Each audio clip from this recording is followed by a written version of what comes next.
going to start the record and just give that a second to get started. Okay. So thank you so much for being here. And if you're watching this on YouTube, thanks for tuning in as well. So I'm going to start by sharing my screen with you because we're going to talk about energy and physical training. So I'm just going to start this slideshow. Can you guys see this well? I'm going to move us this way. Yep. And I'm going to move this up. Okay, cool. So feel free to interrupt and ask questions at any point. We're basically going to talk about energy and physical training today. And I'm going to talk about this from the point of view coming from the calisthenics world and handstands, because I know that both of you guys are interested in doing handstands. So I'm going to take a few examples based on that so that we can understand it well. So we're going to talk about how to preserve and how to gain energy related to physical training. And let's see if I can move on. Yes, I can. Whoops. Go back. Now I need to move this around here. Okay. Just to put a little bit of context into what we're going to talk about. So first of all, this presentation is going to be fairly short, which means that we're going to cover some really important aspects, the way that I look at things, but it's not going to cover everything. So it's not an exhaustive list of things that will help you preserve energy, gain energy, and just generally have more energy. But it's going to give you some maybe thought-provoking ideas for how to look at this and how to look at it from sort of your perspective and in your situation. So the intention that I would like you to, or the question that I would like you to keep present during this presentation is, what is my biggest energy waste?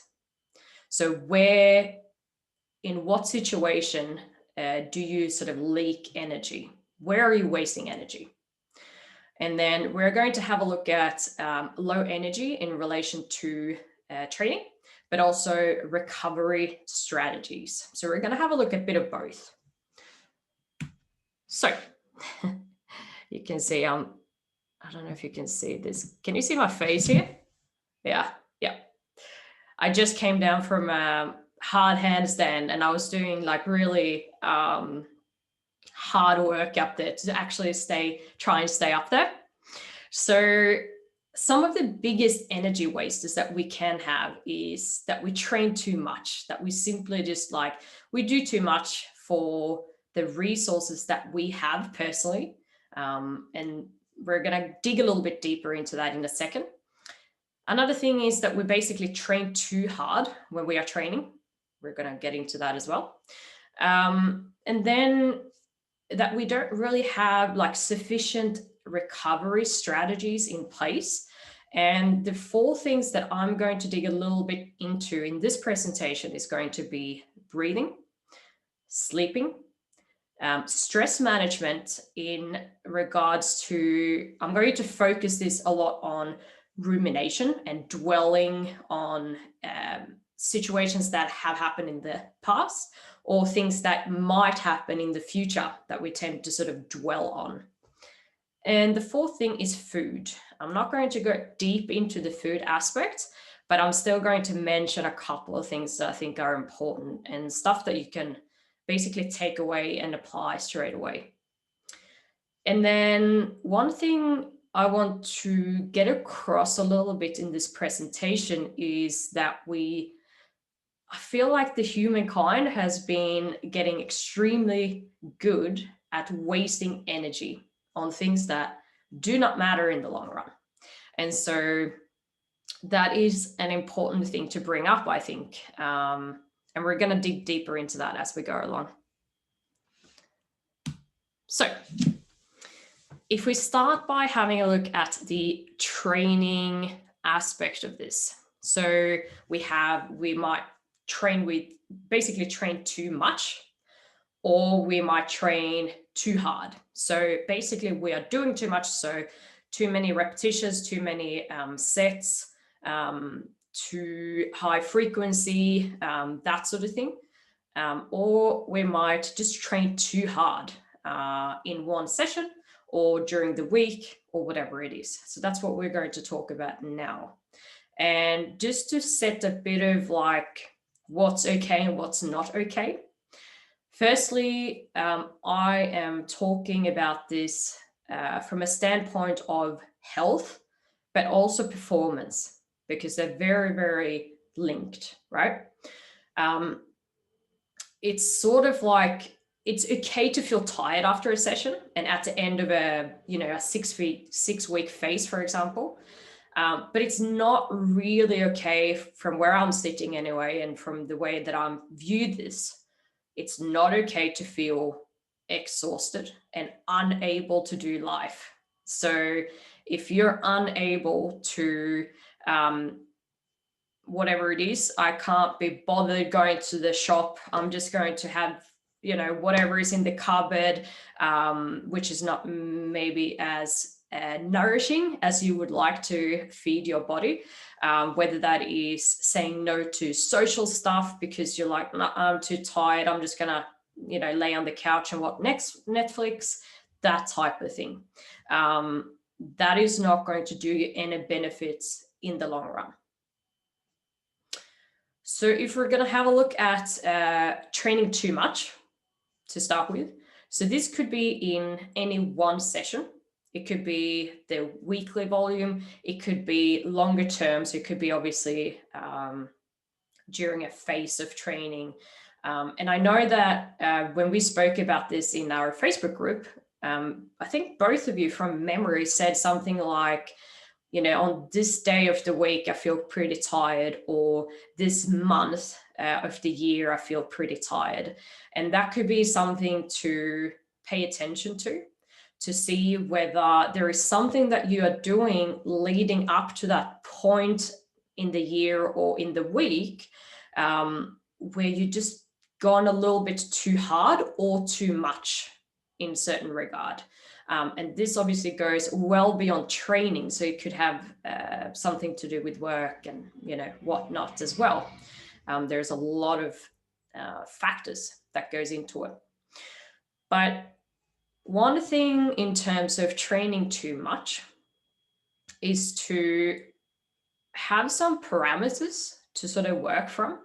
So if you constantly get tired, say on a Friday after the work week and after the main bits of your training of the week, then I would encourage you to have a look at the session, like the training sessions, and also the weekly volume. So how much, it's basically how many repetitions and how many sets you're doing in any one exercise, and start playing around with lowering that a little bit.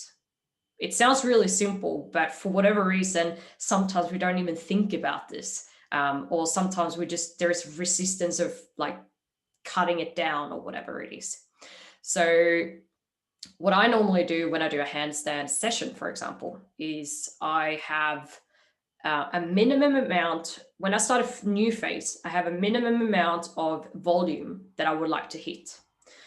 And then I go my first week and I do the minimum amount of volume with the highest amount of rest that I have put in the program. And I pay attention to what that feels like after the week. If I feel pretty fresh, I don't feel exhausted or anything like that, then for the next week, I take it up just a little bit. So it could be that I'm increasing with a set per exercise. It could be that if it was fairly manageable in week 1, I might do an extra set, but I might also do a little bit less rest in between, something like that. It's very, very incremental, and that's where you're going to probably get the clearest picture and be able to actually see what it does to you and how you are sort of responding to it. Any questions on the too much section so far? No? Cool. So if we go on to training too hard, it's obviously linked with training too much, but what we are looking at here is more the individual sort of effort in the exercises.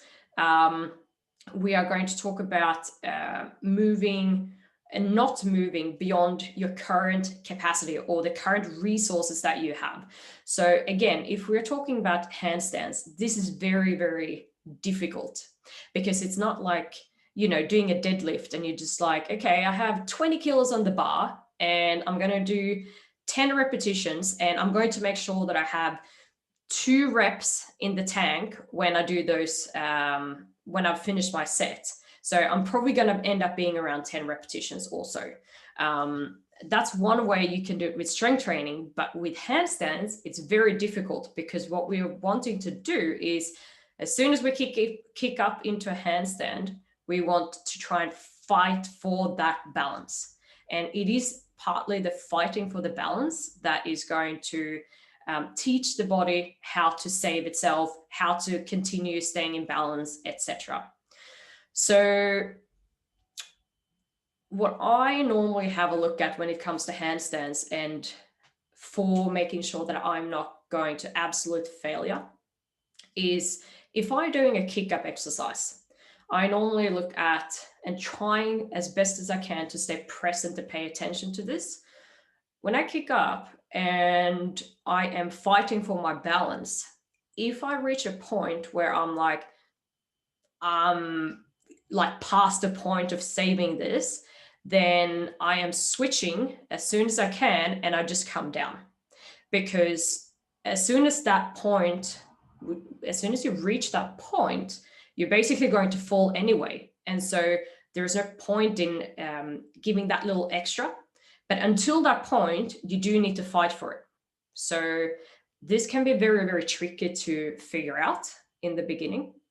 So that's this sort of failure aspect, max effort type view for handstand kick-ups, handstand balancing, freestanding, and that sort of thing. We generally want to fight for things, but we don't want to go to absolute failure where we are just after one exercise and we have 3 or 4 or 5 more to do. We don't want to wreck ourselves in that first exercise. Super important. If you are doing handstands that is more of a strength endurance based exercise, for example, a chest to wall handstand, it's a little bit easier to take this into consideration because if you have to play around with it a little bit, but when you get familiar with the actual exercise, then you're going to be able to feel, if you're doing a chest to wall handstand and your absolute max would be like 30 seconds, and then you can like roughly just come out of it quickly without falling, then maybe you should actually be around 25 seconds. And maybe you should just have that little buffer to spare so that when you are resting, you're actually then feeling fairly fresh for the set after. That's a really, really important thing because it's very often that I see people doing chest wall handstands and then they actually go to absolute failure and they fall out of it and, they collapse and all of that sort of thing. That's not a good place to be because you're just using way too much energy and you're going way too close to failure. So your nervous system is going to be very fatigued after. So instead of going to absolute failure, we want to move more towards sub-maximal efforts so that you come down where you are tired, but not exhausted. So a smart way to train is going to be start at the lower end of everything, like I said before, and gradually increase that. It's not a rush and it's not a race towards who can do the best handstands or anything like that. So just try and, flick that performance side of things out of the way so that you can actually comfortably just say, all right, I'm going to start at the lower end. this is the way that I'm going to slowly increase. And then by the end of this phase, I'm going to be around this level, depending on obviously what's happening in between. And then for the next phase, I can start at a higher level and then I can build from there. Like I said, aim to feel worked, but not exhausted. I think that's a good distinction to make. Not an easy distinction to make, but definitely worthwhile searching for. And then track your progress, because if you are tracking your progress, you know exactly where you're starting. You know exactly where you are after 6 weeks, which is normally the phase length that I have for my students. And then you can start at a generally higher level on that second phase compared to where you started on the first phase. All make sense so far? Perfect. Cool. All right. We're going to get into some recovery strategies. And the first one I want to talk about is breathing. And so you guys probably know how much I like breathing stuff. And it is because it's so essential for everything. And sometimes you kind of take it for granted. And you don't realize that you might have adopted a poor breathing pattern sometimes. And even in training, there is a lot of things you can do with the help of breathing to get into positions and that sort of thing.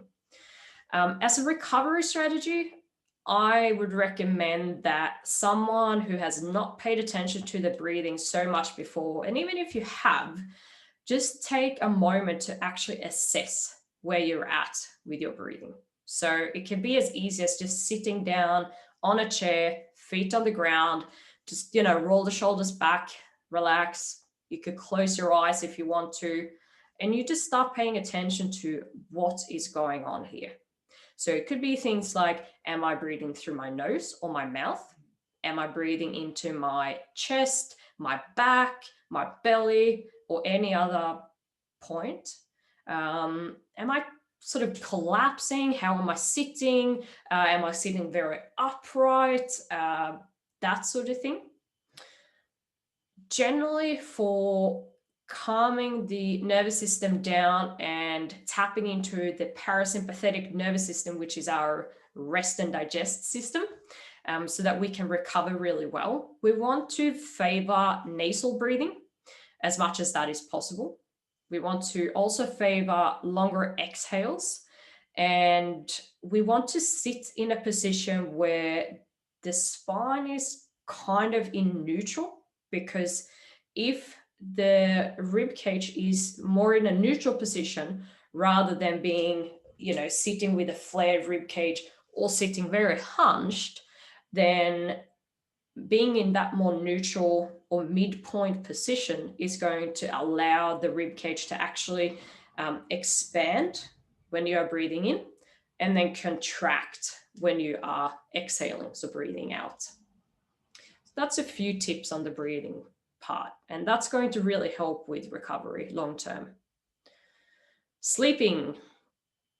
Do you get enough quality sleep? Maybe, kind of, sometimes.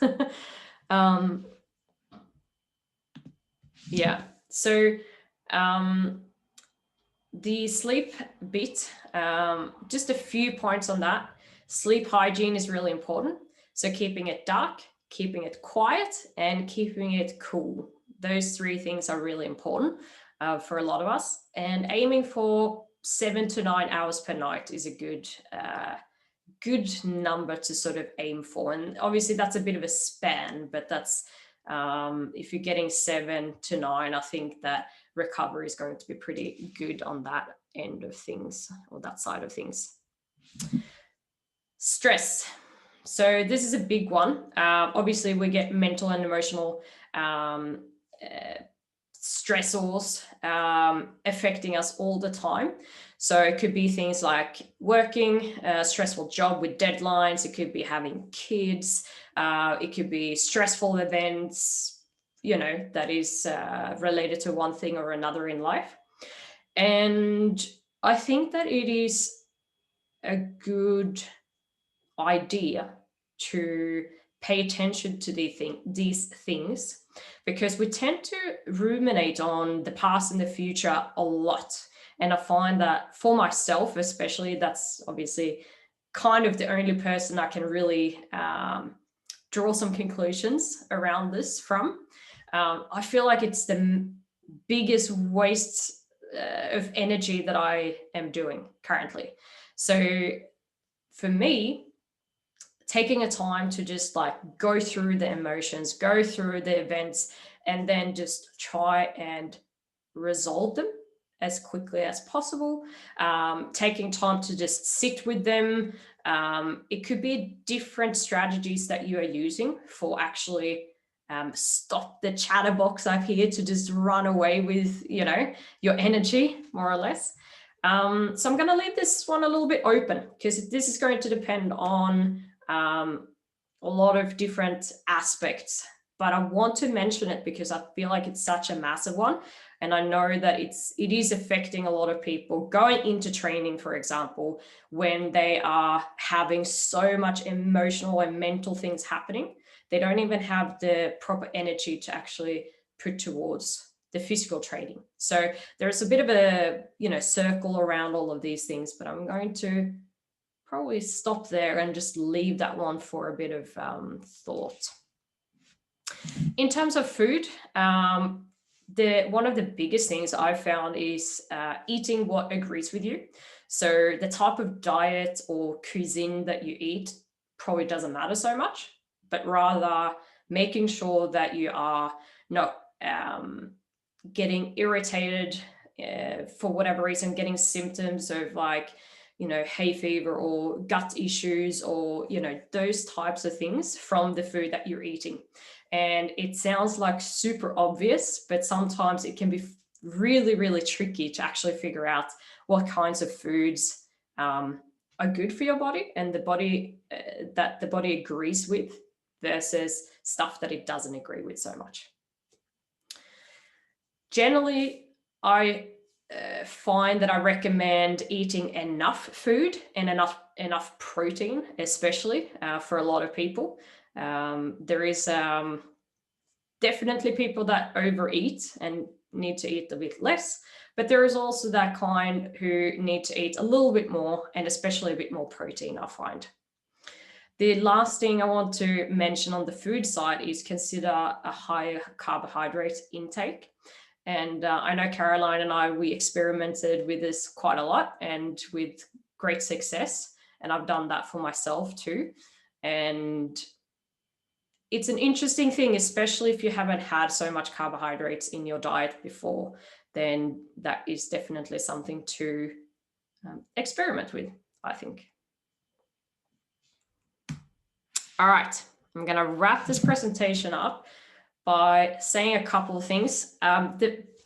My biggest energy waster is going to be very different from you guys and from anyone listening. So it's always going to depend on you, your individual situation, etc., etc. So my best advice is probably to actually take your time to figure out what your biggest energy waster is. And sometimes we tend to we get this information like, oh, it could be this, this, this, and this. And then you just, without necessarily contemplating it so much, you just go like, okay, I'm going to try this. I'm going to try that. And that's probably not the best way to go about it. The better way to go about it is probably to just stop, consider all of the options in front of you, and then try and figure out, okay, I'm actually pretty good at this one. I do want to do that one, but I'm already pretty good at it. So maybe that's not the one to actually go towards. This, I really don't want to do. So that's probably what you should be doing. So there is like these different options that we have, and actually taking the time to just consider what it is that you need here and now, like actually need, that's going to be super useful. And then from there, experiment, try things out. If it's not working so well, okay, maybe you need to do that same thing, but in a different way. or maybe you need to just try something different. And I just want to finish off with saying that rumination is a massive energy waste for many of us humans. And it is something to consider. There is, like I said before, there's many ways that you can go about this.